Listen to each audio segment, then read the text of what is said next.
address all the needs and societal barriers in our communities through education, activism, and advocacy. And we hope that this discussion today encourages you to continue this conversation within and outside of the space.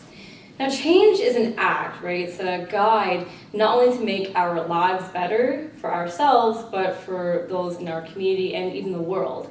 And the topic that we're going to actually be discussing today is the winding path to success. So we want to look at our career journey, right? The different, beginnings and roadblocks and the ends that can come out of it, towards our path to success.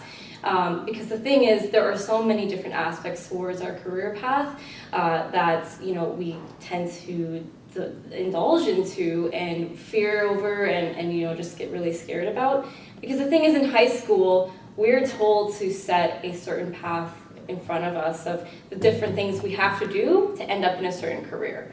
But this can be very, very discouraging, because if we don't hit certain milestones, it can make us feel like we're failing or we're not doing well. And I felt that person myself, so that's 100% so valid for many students right now and people who've entered the workforce. And then on top of that, we're also expected to know what we're supposed to do, right, at such an early age in high school, for example. But this can obviously change, and it's okay. It's okay to not have all the answers. It's okay to change your mind. And it doesn't have to be so stressful, and that's what we want to talk about today. And so I'm here with a very special guest who's going to offer some insights of how to construct a career journey and the different ins and outs of it, and how you can be okay with the unexpected. So if you don't mind, can you please introduce yourself and the profession you're in right now? Thank you, Phoenix. I'm delighted to be here. My name is Dr. Liz Colson, and I'm a professor here at the University of Toronto, Mississauga. I'm also the coordinator of the Education Studies program, and that program is a pathway for students interested in going into teaching, human resources, leadership, and global positions around the world. So we work really hard to prepare people in things like conflict management and equity and diversity, and also helping people ferret out what is it that they're very passionate about and how can they realize some of those aspirations. So I'm happy to share anything I can, and looking forward to learning with you as well. Yeah, of course. So the perfect guest, if anything, offering your own insights with your career journey and also your expertise towards students, right? So that's great. Now, the first thing I want to talk about is the big beginning to the career journey, right? What am I going to do? How do we start, right? Now, a bit of a fact here, according to Stats Canada, 2/3 of those who pursued post-secondary education within a year after graduating high school have actually changed their career path by 25 years old. So that can show that making a set decision of what you want to do at such an early age of 15, 16, 17, it's not always what's going to be the end game for you, right? Especially for people who are entering the workforce. There's always a change of mind, or sometimes there's a change of mind, right, as we can see with this.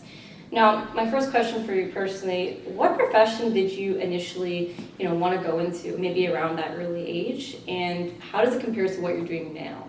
Yeah. So when I was young, I remember myself on an old typewriter when I was probably 8 or 10 years old, thinking I want to become a writer, I want to become a poet. These were all things. I loved soulful kind of work, and I loved music and the arts. So I knew that was part of me, but I grew up in a medical family. It was very science oriented, so I was always feeling that pull between finding my artistic self and also uncovering what I could contribute to the world and how could I be helpful, as I saw in my parents and so forth. So I think those little sprinkles of insight that you get from the people closest to you guide you at first, but then you have to start to listen to yourself, and you have to really unpack what it is makes you the happiest person that you are. And I love that what you were talking about, Phoenix, about being thinking of yourself as more in an interdisciplinary way now, rather than thinking you have to take one career path.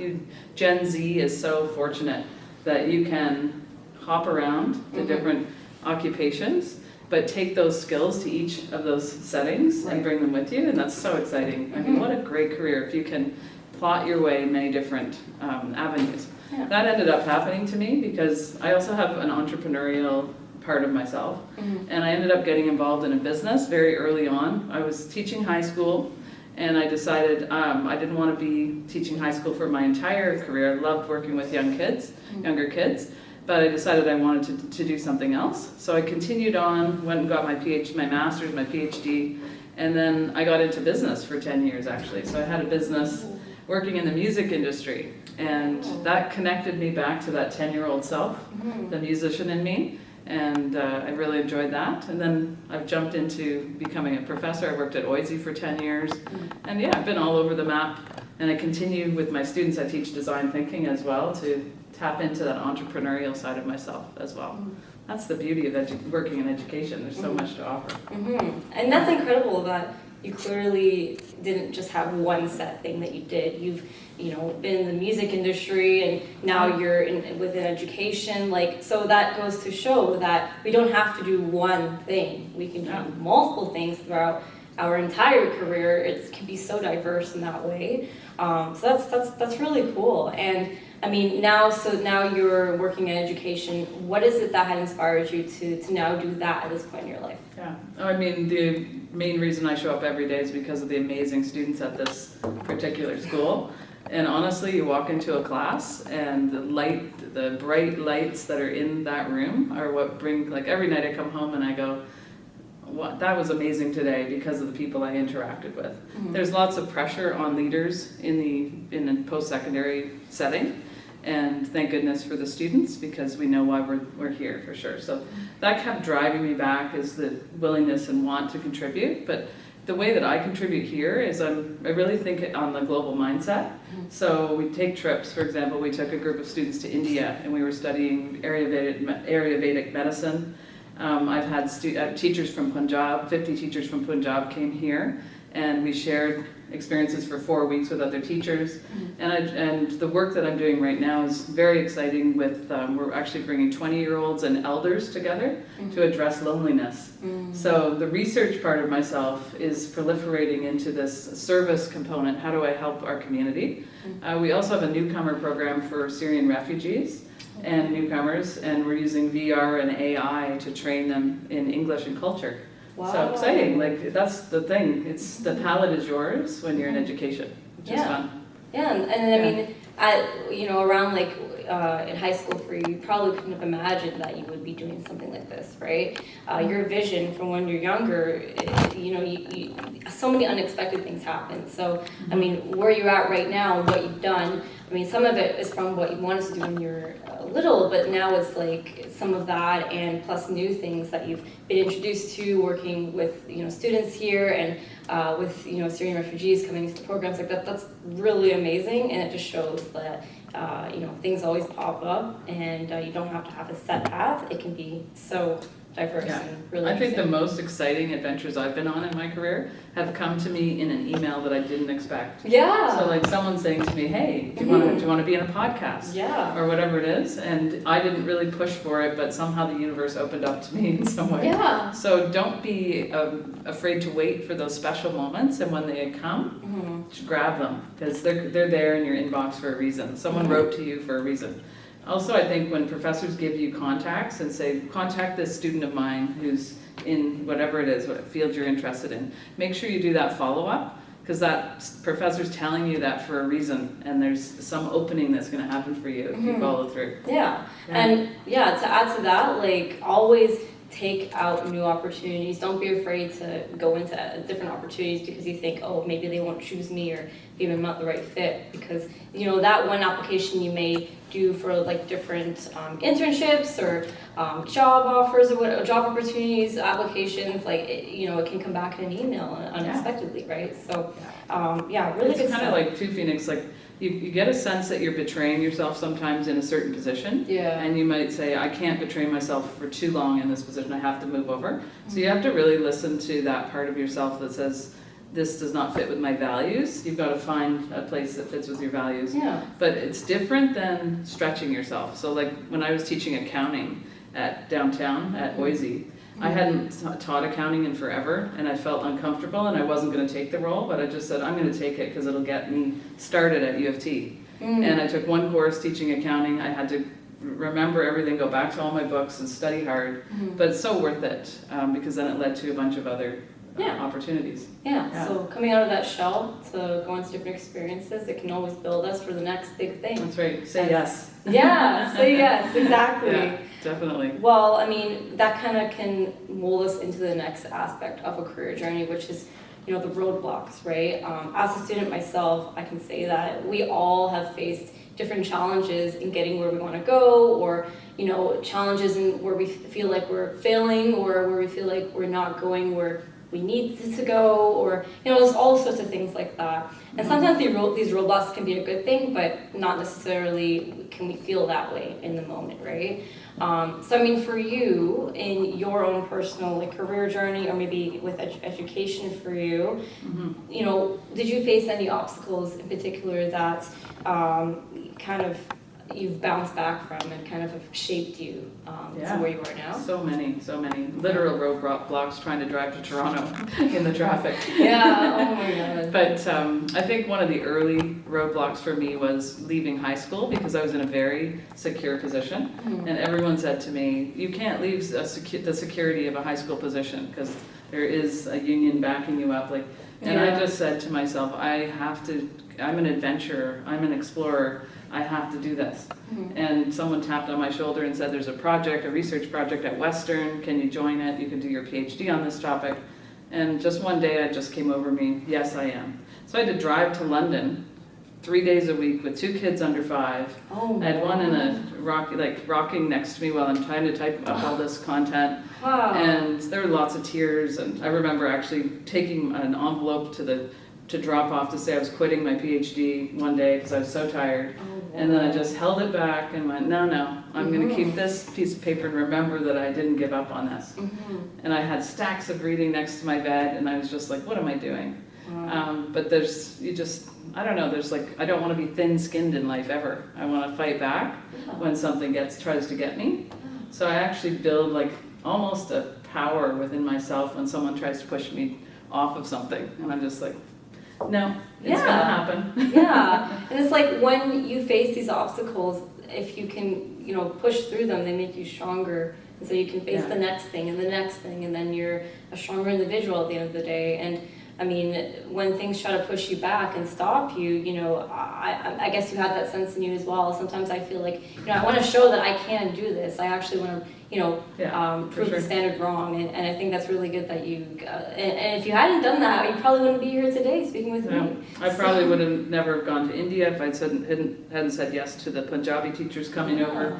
People didn't want to do that job. It's so complex, and many people and I just kept saying yes, and now when I look back, it's like I said yes for a reason. It's preparing me for leadership or wherever I want to go next.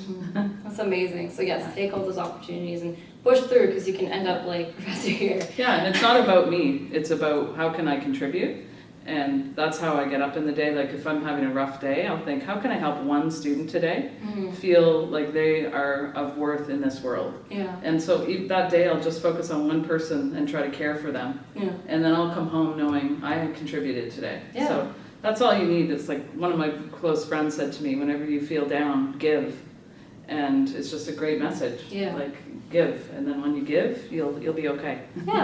And not only that, but that's one of your drives, right? Helping a new student every day, right? And having an impact in your community. And I think that goes to the point that if you're working towards something, make sure, you know, that you actually want to do it, right? You have some sort of drive towards it, because I know a lot of peers and people who are working towards something for, you know, because that's what somebody else wants them to do, or parents, or for the money.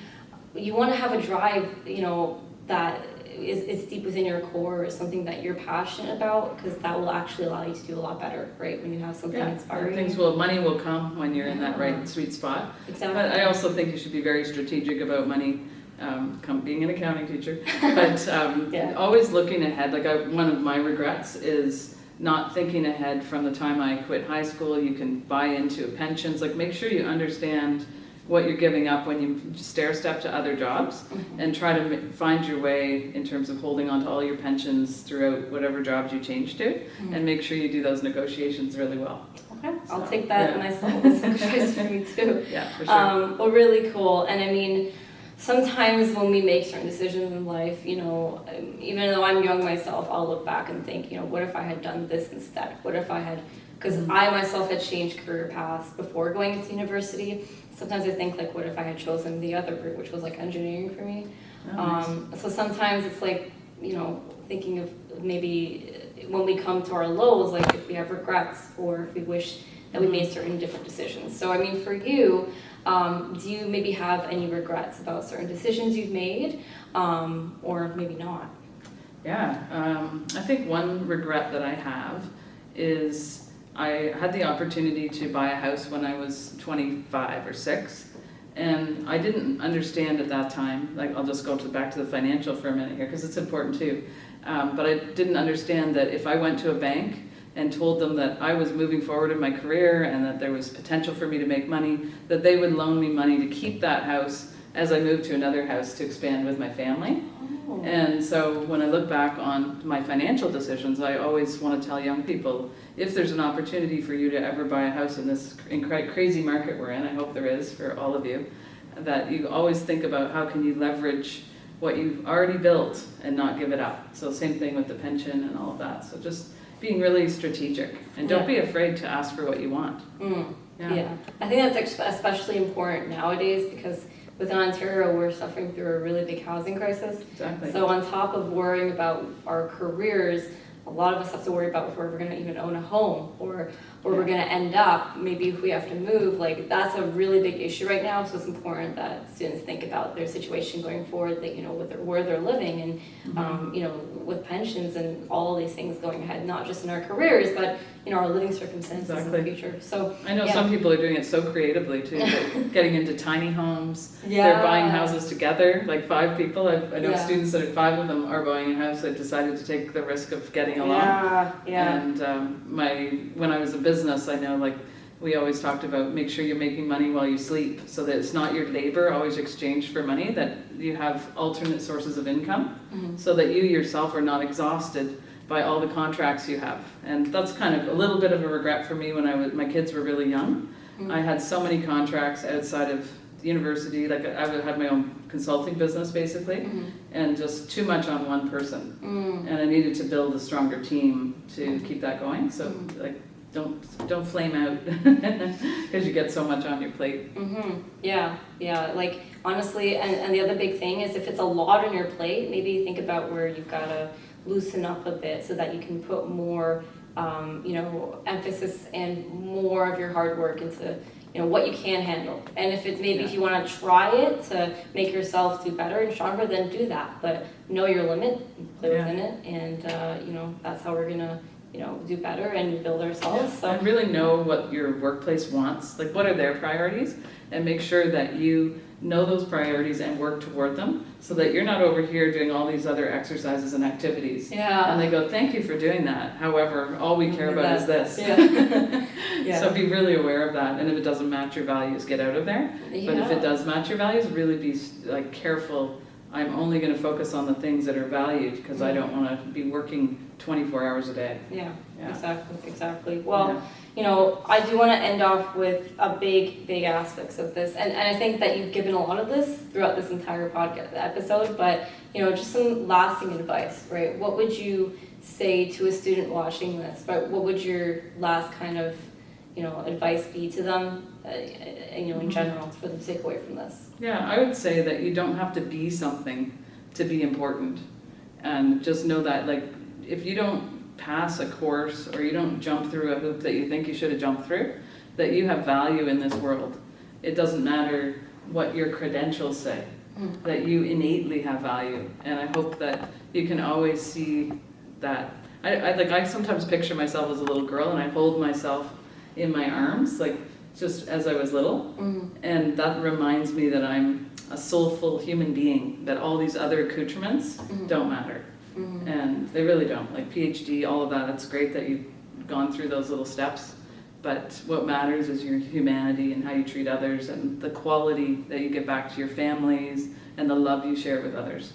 And just focus on that when everything else is failing around you. And I think that's important. Everything will come to, to process, everything will work out as long as you are pushing towards it as best as you can, doing what you got to do, mapping yourself out and open to new unexpected things. Yeah. Then you'll be okay. And that's important. Like, I've met many people as well at different conferences at the university who had a degree in something, and they're now doing something totally different. Totally But different. it all can help. It all works towards that. It's the same kind of learning skills and Don't be afraid to be an entrepreneur too. We don't Yeah. have that enough in Canada. yeah. Like, I really feel like that's neglected a lot. Yeah. Start your own business. Yeah, Yeah. right. There's so many different innovative things that we can start businesses for. So For totally. sure. Look at you doing this podcast. I love it. I just love it. It's initiative. There you go. Yeah. I'm inspired by initiative. I know, right? It's amazing. Now, the last question I have for you, kind of just to wrap up the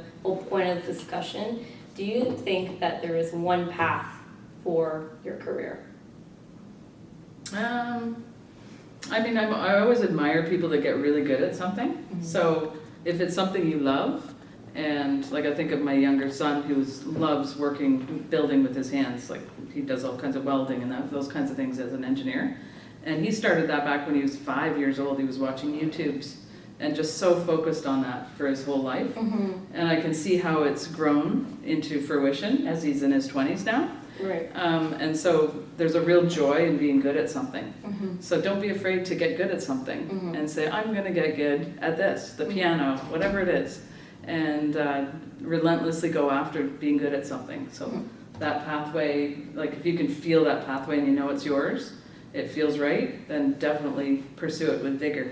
Mm-hmm. Yeah. So definitely one career path is possible, if Definitely, that's what's yeah. for you. And at the same time, the opposite is possible, right? With whatever works for you, whatever you see ahead. And so don't be afraid of different unexpected things. Yeah. But, work towards your goals and your passions and go with the flow, right? Sure. Really Yeah. important. I want to do a shout out to my father who's 83 and still a practicing doctor. Wow. Yeah, 50, 60 years. So he Wow. had one path and he knew that was it. Mhm. And I see that and I think, wow, that's wonderful. I have had 19 paths and I see that and go, that was wonderful too so far. So who cares? Like, take your path. Mhm. Your path may be zigzagging all over the place Mhm. and that's the joy. Mm-hmm. Yeah. Yeah, the joy of your individual path for your own sure. self. Yeah. Well, I think that was a great discussion. We've gone over, the beginnings of your career path and how everybody can apply that to their own. The different roadblocks we can face, obstacles, how to pursue them, how to get over them, how to not let them take over you, and knowing that your career path is individually yours. It doesn't have to be, towards a certain something. It can be different things. You don't have to know what you want to do right now. You can go with the flow. Like, we've learned so much from you, and your insights are so helpful. It's all about a discovery of yourself anyway Mhm. as you go through. So it doesn't matter where you go, but Mhm. you'll continue to learn more about yourself. Exactly. So I want to thank you for joining us, providing your insights. It was an amazing discussion, and I want to just end off saying thank you guys for watching this. Please visit www.championsofchangeutm.com to see more of our events, watch other podcast episodes, and stay tuned for further updates. But until then, remember to use your voice.